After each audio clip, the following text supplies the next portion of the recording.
May isang lumang pamahiin sa probinsya na kapag biglang tumahimik ang buong paligid, lalo na sa hapon, ibig sabihin may isang bagay na naglalakad sa tabi mo. Isang bagay na hindi mo dapat makita. Hindi ako naniniwala sa mga ganoong kwento dati hanggang sa isang gabing iyon, napatunayan kong totoo pala ang lahat ng sinasabi ng mga matatanda. Ang ibabahagi ko ay hindi kathang-isip, kundi isa sa mga pinakamalalang gabi ng buhay ko, na hanggang ngayon ay nagpapabalik-balik sa akin tuwing naririnig ko ang tunog ng hangin. Magandang araw po sa inyong lahat. Itago niyo na lang ako sa pangalang Miko. 23 taong gulang na ako ngayon, pero ang nangyari noong ako ay 18 taong gulang pa lang, ay parang kahapon lang nangyari.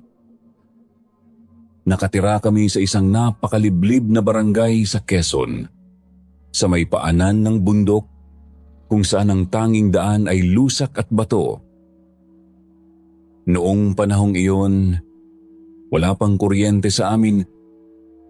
Ang ilaw ng gasera at ang liwanag ng buwan ang tanging kasama namin tuwing gabi. Kapag makulimlim ang langit, wala kang makita kahit ang kamay mo. Nakatira kami sa isang maliit na kubo na gawa sa kawayan at nipa. Kasama ko ang aking nakababatang kapatid na si Lena at ang aming ama, si Tatay Renato. Ang nanay namin ay pumanaw noong bata pa kami, kaya ako na ang nag-alaga kay Lena at sa bahay. Ang tatay ko ay isang karpentero at construction worker sa Maynila. Bihira siyang umuwi, madalas isang beses sa loob ng isang buwan, at kung minsan ay mas matagal pa kung may malaking proyekto. Dahil doon, ako at si Lena ang gumagawa ng lahat ng gawaing bahay. Sanay na kami sa hirap, sa init ng araw, at sa katahimikan ng probinsya. Isang araw, habang nasa Maynila ang tatay ko, may nakilala siyang matandang negosyante na nag-aalaga ng mga hayop, si Mang Badong. Hindi naman ito mayaman, pero marami siyang alagang kambing, baboy, at manok. Napansin ni Mang Badong ang pagiging masipag ng tatay ko, kaya nag-alok siya ng isang negosyo. Bibigyan niya ang tatay ko ng isang pares ng kambing, isang lalaki at isang babae. Ang kondisyon ay paramihin ang mga ito, at kapag nagkaroon ng mga anak, hahatiin nila ang mga supling. Hindi nag-isip ng matagal ang tatay ko dahil alam niyang magandang pagkakataong ito para sa pamilya, kaya pumayag siya agad. Mula noon, naging trabaho ko na ang mag-alaga ng mga kambing. Araw-araw, bago pa sumikat ang araw, kinukuha ko ang mga kambing mula sa kulungan ni Mang Badong, ug dinadala ko ang mga ito sa malawak na damuhan sa paanan ng bundok. Ang lugar na iyon ay malayo sa kabahayan, at kadalasan, ako lang mag-isa buong araw. Tahimik ang paligid, pero hindi ko masabing komportable. Habang nagpapastol, nakaupo ako sa isang malaking bato o nakasandal sa isang puno ng acacia. Pinagmamasdan ng mga kambing at pinapakinggan ang huni ng mga ibon. Minsan, nakakatulog ako ng sandali, pero madalas ay gising ako at nagmamatyag dahil may kakaibang pakiramdam sa lugar na iyon. Parang may nakamasid sa akin mula sa mga puno, pero kapag lilingon ako, wala naman. Hindi ko alam kung dikit, pero hindi ako komportable doon. Hindi naman nakakatakot, pero parang laging may mali. Isang hapon, tila normal lang ang lahat. Mainit ang araw at ang mga kambing ay tahimik na kumakain. Pero may napansin ako, mas tahimik ang paligid kaysa karaniwan. Wala akong narinig na ibon, walang kuliglig, walang kahit anong tunog ng insekto. Ipinagwalang bahala ko na lang iyon, baka dahil sa init ng panahon. Pero nang dumating na ang hapon at nagsimulang magdilim, naghanda na akong ibalik ang mga kambing sa kulungan. Sinabi ko kay Lena na ako na ang magbabalik dahil gabi na at siya ay nagpaalala sa akin na mag-ingat. Tumugon ako na huwag siyang mag-alala. Pero hindi ko alam na may mangyayaring hindi ko inaasahan. Nagsimula akong maglakad. Hatak-hatak ang mga kambing papunta sa kulungan ni Mang Badong. Habang naglalakad, pakiramdam ko ay unti-unting lumalamig ang simoy ng hangin. Ang liwanag ng araw ay mabilis na napapalitan ng dilim at ang mga anino ay humahaba at lumalalim. Sa una, hindi ko iyon pinansin, pero may isang bagay na hindi ko maipagwalang bahala.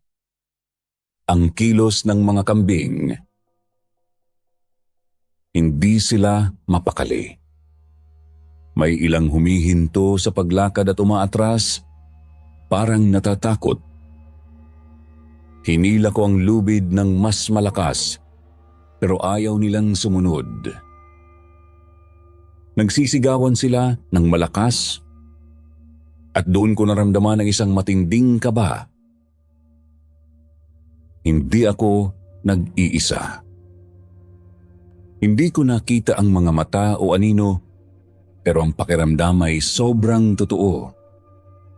Parang may sumusunod sa akin. Tuwing lingon ko, wala naman tao, pero ang pakiramdam na may nakatingin ay hindi ko maalis. Pinilit kong hatakin ang mga kambing hanggang sa mapunta ako sa ilalim ng isang napakalaking puno ng mangga. Ang puno ay halatang matanda na. Makapal ang mga sanga at dahon, kaya kahit tanghali ay madilim sa ilalim nito. Nang mapatingala ako, doon ko nakita ang isang nilalang na nakatayo sa isang sanga. Hindi ko malaman ang itsura nito dahil sa dilim, pero sapat na yun para malaman kong hindi ito normal. Ang mga mata nito ay nanlilisik, kulay pula, at may kaunting liwanag na parang nagliliwanag sa dilim. Ang mukha nito ay kahawig ng tao pero hindi ganap. May kakaibang hugis. Dahil sa gulat, natigilan ako. Hindi ako makasigaw. Parang nanigas ang buong katawan ko. At habang tinitigan ko ang nilalang, nakita kong nakalabas ang dila nito. Mahaba, hindi pangkaraniwan, at dahan-dahang bumababa, na parang inaabot ako. Naramdaman ko ang isang malamig na bagay na dumampi sa batok ko at doon ako nagising. Sumigaw ako ng malakas, tinawag ko kung ano ang nakita ko at buong lakas akong tumakbo palayo. Hinahatak ko ang mga kambing nang hindi ko na inisip kung kumpleto pa ba sila. Ang nasa isip ko lang ay makalayo mula sa nilalang na yon. Habang tumatakbo, may naririnig akong tunog sa likuran ko. Hindi ko alam kung ano, pero alam kong may humahabol. Mas binilisan ko ang takbo Halos madapa sa sobrang taranta, halos mawalan ng hininga. Hindi ako tumigil hanggang sa makarating ako sa munting kubo ni Mang Badong. Doon ko siniksik ang mga kambing sa loob ng kulungan at mabilis na pumasok sa kubo, humihingal at nanginginig.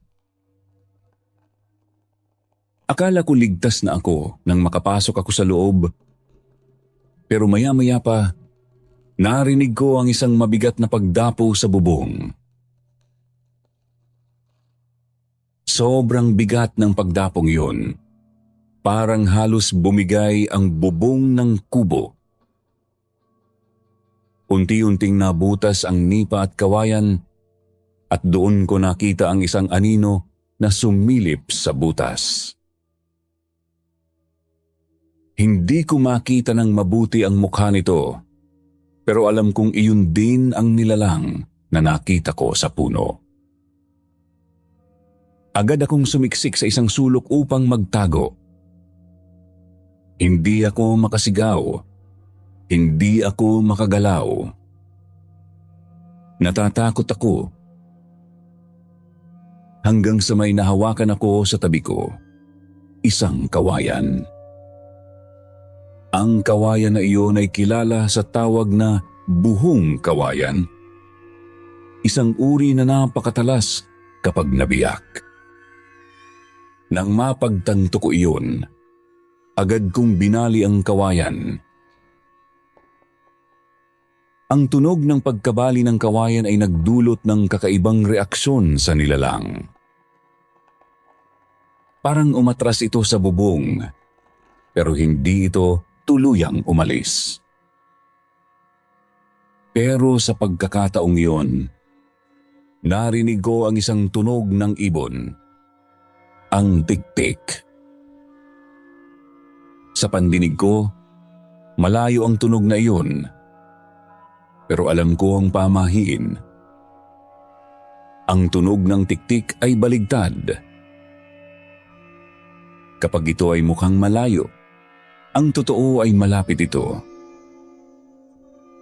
Ginagawa daw nila iyon upang linlangin ang kanilang biktima. At tama nga, pagkatapos ng ilang sandali, naramdaman kong yumanig ang pinto. Parang may gustong pumasok. Kaya pinatunog ko ulit ang kawayan. Paulit-ulit. Wala akong ibang magawa kundi ang patunugin ang kawayan at manalangin na gumana ito. Pinaniniwalaan kasi ng mga matatanda na ang tunog ng buhong kawayan ay mabisang pangtaboy ng masasamang nilalang. Dahil sa patuloy kong pagpapatunog ng kawayan, unti-unting tumahimik ang paligid. Hindi ko na alam kung gaano katagal akong nakatayo doon, nanginginig at nakikinig. Pagod na pagod ako mula sa maghapon na pagpapastol at sa takot na naramdaman ko. Maya-maya, tumayo ako at dahan-dahang pumunta sa kusina. Kumuha ako ng asin at isinabo ito sa sahig. Sa pintuan at maging sa bubong ay hinagisan ko rin ng asin. Pagkatapos, bumalik ako sa sulok na pinagtaguan ko kanina. Doon, hindi ko namalayang unti-unting akong nakatulog dahil sa sobrang pagod. Sa kabutihang palad, ligtas akong nagising. Maliwanag na ang paligid, tahimik at parang walang nangyari. Pero nang tumingin-tingin ako, nakita ko ang wasak na bubong, ang sira na pinto, at ang mga butil ng asin na nagkalat sa buong kubo. Doon ko napagtanto na hindi ito panaginip. Maya-maya, dumating si Mang Badong. Ikinuwento ko sa kanya ang lahat ng nangyari kagabi. Hindi siya agad naniwala, pero nang makita niya ang sirang bubong at ang kalat na asin, natahimik siya. Hindi siya makapagsalita ng ilang sandali. Maya-maya, sinabi niya sa akin na huwag nang magpastol sa lugar na iyon, lalo na sa may puno ng mangga. Sinunod ko ang payo niya. Nagpatuloy pa rin kami sa pag-aalaga ng mga kambing ni Mang Badong, pero simula noong gabing iyon, iniiwasan na namin ang lugar na iyon. Hanggang ngayon, naniniwala ako na ang nilalang na iyon ay naroon pa rin. Sa ilalim ng malaking puno ng mangga, tahimik na naghihintay. At tuwing naaalala ko ang gabing iyon, hindi pa rin ako makatulog ng maayos. Maraming salamat sa pakikinig at sana ay hindi niyo maranasan ang naranasan ko. Hanggang sa muli.